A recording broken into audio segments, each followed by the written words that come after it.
First is requirements, and second is just general context. So the most important part is requirements. And so let's talk about that. Now there is a difference between requirements and solutions. Requirements are what the video needs to accomplish to be considered successful. Oftentimes these are the business objectives. Solutions are potential methods you could use to meet those requirements. So a lot of times you'll go into the assessment meeting and you'll say to the client, okay, what can we do for you today? And they'll say, I want to make a funny video so that people will buy more of my stuff. Now think about that. That's actually starting to sound like a solution.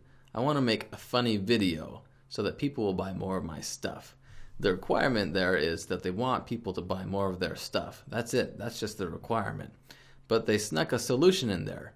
And so what's tricky about this is you want to avoid solutions because we're just getting started. We have no idea what this problem is.